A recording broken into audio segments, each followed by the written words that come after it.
አባዬ የት ሄዶ ነው የማይመጣው? ራሱ ሰውቶ ልጁን ለማዳን የወሰነበት ትልቅ ውሳኔ ነው። እስቲ መጀመሪያ እሱ ይጣጣ።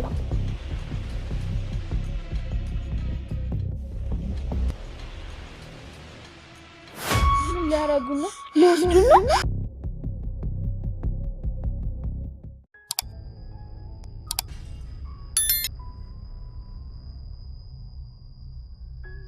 ብሩኬ ከጠፋ 3 ቀን ሰነባብቷል። በዚህ የተጨናነቀችው ቅድስት ዛሬ ላይ ለማህሌት እስከ መደወል ደረጃ ደርሳለች። ይህንን ተከትሎ ወይዘሮ ማህሌት ዝናን ብሩኬ የት እንደሄደ አልሰማህም ወይ? በሰራተኛው አማካኝነት ብሩክ ከቤት እንደሌለ ሰምቻለሁ በማለትም ዝናን ጠይቀዋለች። ዝናም እኔ ስለ ሞገሴ እንጂ ስለ ብሩኬ እኮ አይመለከተኝም በማለት እንደተለመደው በስድብ ያጠረግዳት ገብቷል። ታዲያ ዛሬ ላይ ሁለታቸው አሁንም ሉላን ፍለጋ አብረው እየተከታተሉና ነገሮችን ለማመቻቸት እያሰቡ ባሉበት ሰዓት ቅድስት ምሳሌን ይዛ ወደ መዝናኛ ቦታ ሄዳ ነበረ። ሆኖም እየተጫወቱ ባሉበት ሰዓት ግን የውልህ ምሳሌና ቅድስት መጡልህ እኮ እነሱን አግተ ሚስትህን መደራደር ትችላለህ በማለትም አመለከተችው። ሆኖም እኔ ዝና እዚህ ያለው ማን ነው በነጻነት የሚንቀሳቀሰው በማለትም እንደተለመደው ጉራውን መቸርቸር ቀጥሎበታል። ሆኖም በስከ መጨረሻ ሩጠው ፊት ለፊት ተገጣጥመዋል። ማለትም ቅድስት ምሳሌን አትነኳትም፣ ለፖሊስ እጠራለሁኝ፣ አንዳችሁ አጠገቤ ድርሽ እንዳትሉ በማለትም ቅድስት ምሳሌን ይዛ በማስጠንቀቅ ላይ ናት። ቅድስትና ምሳሌን ዝናና ማህሌት ያግቷት ይሆን? ብቻ በተለይ ማህሌት ነገሩን እያጋጋለች ጠላቴ የምትላት ቅድስት ጋራ ፊት ለፊት መገጣጠማቸው ምናልባትም ለቅድስትም ፈታኝ ነገር የገጠማት ይመስላል። ያው ምሳሌም በሞት የምትጠባበቃት ዛሬ ላይ ግን እንደ ልጅ እየቦረቀችና እየተጫወተችም ፊት ለፊት ተመልክታታለች። ምሳሌን ሁኔታ የማትወደው ማህሌት ፊት ለፊት ስታገኛትስ ምን ልታደርስባት ይችል ይሆን? ሰላም ጤና ይስጥልን ውድ የቻናሌ ቤተሰቦች እንደምናላችሁ በያላችሁበት በዓለም ዳርቻ ሰላማችሁ ብዛ እያልኩኝ ምሳሌ ድራማ ክፍል 71 ምን አዲስ ነገር አለ? በባለፈው ክፍል የዝና አጋች ወይም ደግሞ እነ ሞገሴ ላይ ጥቃት ለማድረግ መደበው ሰው መካከል ዳጣ ልትሸውደው ችላለች። ማለትም ይህ ሰው እርቦት ስለነበረ ምግብ ገዝታለት ልታሞኘው ችላለች። በስከ መጨረሻም ሰው ሞገሴ ሉላን ይዞ እንደተሰወረውና ሊደርስባቸው እንዳልቻለ ለዝና ነግሮት ነበረ። ዝና በጣም ነበር የተናደደበት። እንዴት እንደዚህ አይነት ስህተት ትሰራለህ? ድሮም የሚጠብቅህን ታውቅ ነበር በማለት ከግድግዳ ጋር አጋጭቶ ክፉኛ የሞት ጣር አድርሶ ነበር የመለሰው። ሆኖም በስከ መጨረሻ ደብድቦ መሬት ላይ ዘርሮ ሊጥለው ችሏል። ሌላ በኩል ብሩኬ ወጥቶ ከሰነበተ ሰንበትበት ብሏል። ምን ሆኖ ነው እያለችም ሌላ ጭንቀት ውስጥ ገብታለች። ምናልባትም ሌላ ሴት አጭቶ በዛው አገባ እንዴ እያለችም ብቻ ብዙ ነገር እያሰበች ነው። እንደዛ ከሆነ ደግሞ ሁለተኛ እንገናኝ ማለት ነው ወይስ ደግሞ በህይወቱ ምን አይነት ክስተት አጋጠመው የሚል ብቻ ብዙ መላምት እየደረደረች ነው። በዚህ ምክንያት ልጁም ቢሆን አባዬ በደህናው አይደለም ገት እንደወጣ ይቀራል እያለችም በስልክም ቢሆን በተደጋጋሚ ቢሞክሩለትም ብሩኬን ግን እንዲህ በቀላሉ ሊያገኟት አልቻሉም። ሞገሴና ሉላም አሁን ወደ ሌላ ቦታ ተደብቀው የራሳቸውን ዓለም እየቀጩ ነው። ማለትም በተለይ ዝና የማያገኛቸው ሩቅ ቦታ በመሆናቸው በጣም ደስ ብሏቸዋል። እንግዲህ በዚህ ሁኔታ አልሳካልህ ያለው ዝና ማህሌትም ቢሆን እኔና ዝና ግን ምን አይነት ነገር ቢገጥመን ነው የሄድንበት ሁሉ ምንም አንድም ነገር እየተሳካልን አይደለም በማለትም ለኤፍራታ እየነገረቻት ነበረ። ታዲያ ኤፍራታም የዚህን ሰው ግንኙነት በወዲሁ ብትቋጩ ይሻላል፣ እኔ የሚያዋጣሽ አይመስለኝም በማለትም አሁን ስጋቷን እየገለጸችላት ነው።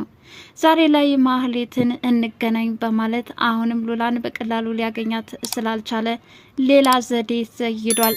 ማለትም ብላ ዝናን ጓደኛ አድርጋ እየተንከራተተች ያለችውን ማህሌትን አሁን ሌላ አጣብቂኝ ውስጥ ከቷታል።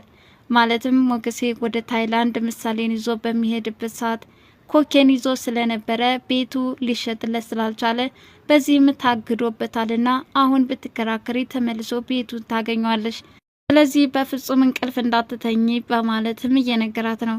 እሷም ካንተ በመጠጋቴ ምንኛ ደስ አለኝ፣ ብቻ በጣም ነው የምወድህ እያለችም እያደናነቀችለት ነው። እሱም እኔና አንቺ ያገናኘን የስራ ጉዳይ እንጂ በሌላ በፍቅር እንዳታስቢው በማለት እንደተለመደው በስድብ እያሽከረክራት ገብቷል። ይህንን እየሰማችው ማህሌትን በደስታ ጨልላለች። ምክንያቱም ካሁኑ ጀምሮ ቤቱን ታገኛለሽ ሂጅና ክሰሽ ስላላት የወደፊት እቅዷን ብሩኬን ከሳ ቤቱን ማስመለስ እንደሆነም እቅድ አውጥታለች። ታዲያ ለኤፍራታ በመሄድም እንኳን ደስ አለን፣ የብሩኬ ቤት እኮ አልተሸጠለትም። በምን ምክንያት? ምሳሌ በምን ታክማ መጣች? በጭራሽ እውነት አይመስልም በማለትም ኤፍራታ እየሰማችውን ነገር ልታምናት አልፈለገችም። እመኝኝ እውነቴን ነው አለቻት። እንዴት ሊሆን ይችላል? እሱን በሌላ ጊዜ ላጫውትሽ እችላለሁ፣ ነገር ግን ዛሬ ላይ ቤቱ አልተሸጠም ነው የምልሽ በማለትም አስረዳቻት። ቅድስትም በተደጋጋሚ ብሩኬ ስልክ ላይ ሞክራ በፍጹም ልታገኘው ስላልቻለች ወደ ማህሌት በመደወል ቤቱን ትቶ ከጠፋ ሰንበትበት ብሏል፣ በደህናው ነው፣ ስለ ብሩኬ ምን የምታውቂው ነገር አለ በማለትም የማትወዳት ማህሌት ጋር በመደወልም ያለውንና የተፈጠረውን ነገር ለማወቅ ስለፈለገችም እየጠየቀቻት ነበረ። ወደ ስልኩን ስታነሳው ምን ፈልገሽ ደወልሽ እያለችም እንደተለመደው በስድብ ታሳድዳት ገብቷል። ሆኖም ባሌን ከቀማሽኝ በኋላ ዛሬ ደግሞ መደወልሽ ምን አይነት ድፍረት ነው እያለችም እንደተለመደው ጥሩ ምላሽ ልትመልስላት አልፈለገችም። ብሩኬ እንደዋዛ ከቤት ወጥቶ መቅረትም በቅድስት አእምሮ ላይ ብዙ መላምቶች እየተደረደሩባት ነው። አንደኛው ምናልባትም ሌላ ሴት ፍለጋ ሄዶ ይሆን እንዴ? ሌላኛው ደግሞ ምን አይነት ችግር ቢያጋጥመው ይሆን እንዲህ እንደዋዛ ቤቱን ትቶ ይህን ያህል 3 ቀን ወጥቶ አድሮ አያውቅም? ምን አጋጠመው እያለች ብቻ ለብዙ ጭንቀትና ድባቴ ተዳርጋለች። ሆኖም ይህንን ተከትሎ ምናልባትም እኮ እናት ሊያመጣልሽ ይሆናል በሚልም ለምሳሌ ነግራታለች። ምሳሌም በእርግጥ እናቴ ሃይማኖት ናት፣ ነገር ግን እናት ካመጣልኝ ደግሞ ደስ ይለኛል በማለት ስትመልስላት፣ ቅድስት ግን ደስ አላላትም ነበረ።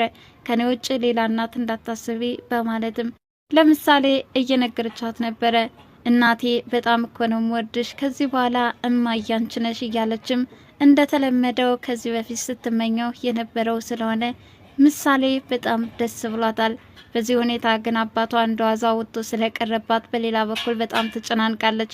ዳጣ ለሞገሴ ስልክ በመደወል ለጊዜው ከዝና አይን ቢሰወሩም ግን የበለጠ መሸሽ እንዳለባቸው አሁንም እያስጠነቀቀቻቸው ነው። ምክንያቱም ዝና የሚያገኛቸው ከሆነ እጅግ በጣም አደጋ አለው። አሁንም ቢሆን ሌሎች ሰዎችን በማሰማራት እየተከታተላችሁ ነው በማለትም ነግረዋለች። ሆኖም ሞገሴ ለጊዜው ሩቅ ቦታ እንዳለና ዝና በቀላሉ ሊያገኛቸው እንደማይችልም ገልጾላታል። ማህሌትና ዝናም ተገናኝተው አሁንም ሉላ ጠፍታው ስለሰነበተችና እንዲሁ በቀላሉ ሊያገኛት ስላልቻለ በጣም ተናዷል። ምን ላደርግ ይላታል። እንግዲህ ምን ማድረግ እችላለሁ? እኔም መጥቼልህ ነበር እድሉን አልተጠቀምክበትም በማለት እንግዲህ በፍቅር አብረው ለማደር ፈልጋ ነገር ግን በሱ ተቀባይነትን ስላላገኘችም ሆኖም በስከ መጨረሻ በጨለማ ቤቷ መመለሷን እያስታወሰችም ልትናገረው ፈልጋለች። ወዳ በህይወቱ አንድ የሚወዳት ሉላ ብቻ እንደሆነችና እወድሃለሁ ስትለኝ ስትስቅ ስትሳለቅ እጅግ በአይነ ህሊናዬ እየተመላለሰብኝ ነው። ሆኖም እሷን አጥቼ የኔ ያህል ሰዓት እንኳን መቆየት አልችልም ነበረ። ዛሬ ግን ይኸው ጨከነችብኝ በሚልም ሉላን በቀላሉ ሊያገኛት ስላልቻለ በጣም ተበሳጭቷል። በዚህ ሁኔታ ተናዶ እንግዲህ የበቀል ጥጉን ያሳየባቸው ዘንድ ቅድስትና ምሳሌ ወደ ውጭ ወደ መዝናኛ ቦታ በሚሄዱበት ሰዓት ርቀት ታያቸው ስለነበረ ያውልህ ቅድስትና ምሳሌ እየሄዱል ነው፣ ሄድና እነሱን አግታቸውና በሚስት ተደራደር በማለትም እንደተለመደው ወይዘሮ ማህሌት መጥፎ ምክሯን ለግሳለች። ሆኖም በስከ መጨረሻ ዝናም አሁን የማህሌትን ምክር በመስማት ቅድስትና ምሳሌን እየተከታተላቸው ለመያዝ እየሞከረ ነው። ታዲያ ፊት ለፊት ሩጠው ተገጣጥመው ምሳሌ በጣም ፈርታ ስለነበረ ከጀርባ እንድትሆንና ፖሊስ ጠርታ ልታስይዛቸው እንደምትችልም ቅድስት ተናግራለች። እንዳትቀርቡኝ አሁኑኑ ፖሊስ እጠራለሁ በማለት ስልኳን አዘጋጅታለች። እርግጥም ከዚህ በፊት ማህሌት በቅድስት ላይ ሌላ ችግር የምትፈጥር ከሆነ ለእርሷም አደጋ እንደሆነና ፈርማ እንደወጣችም የምናስታውሰው ነገር ነው። ታዲያ ዛሬ ላይ ማህሌት ፖሊስ ሲጠራባት ወደኋላ እያፈገፈገች ነበረ። ራሱ ዝናም ቢሆን ዝና ማህሌትን በወንጀል እጇ እንዲጨማለቅ እንጂ ራሱ ወንጀለኛ እንዲሆን ፈቃደኛ አይደለም። ታዲያ በቅድስትና በምሳሌ ላይ ምን ያህል ቆራጥ ሆኖ እነሱ ላይ እርምጃ ሊወስድ ይችላል? ማለትም እነሱን የሚያግት ከሆነ ማህሌትን ቢሆን ከተጠያቂነት ስለማታመልጥ ትፈራለች፣ ወደ ኋላም ትሸሻለች ብዬ አስባለሁ። ምክንያቱም ከዚህ በፊት ፈርማ ስለወጣች ግዴታ ሁለተኛ እንደዚህ አይነት ስህተት የምትገባ ከሆነ እድሜ ዘመኗን ዘብጥያ የምታሳልፍ ይሆናል።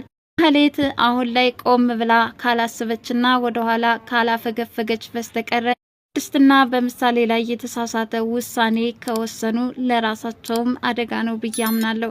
ለማንኛውም የዛሬው ክፍል ይህንን ይመስል ነበር። በቀጣይ ቪዲዮስ ምን አዲስ ትዕይንት እንመለከታለን?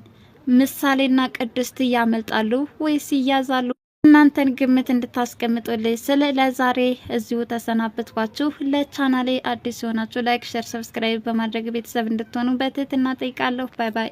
እንዳትጠጉኝ ውይ ሰው ነው የምጠራው። አትጠጉኝ፣ እጮሃለሁ። ልጆ ነው። አትጠጉኝ።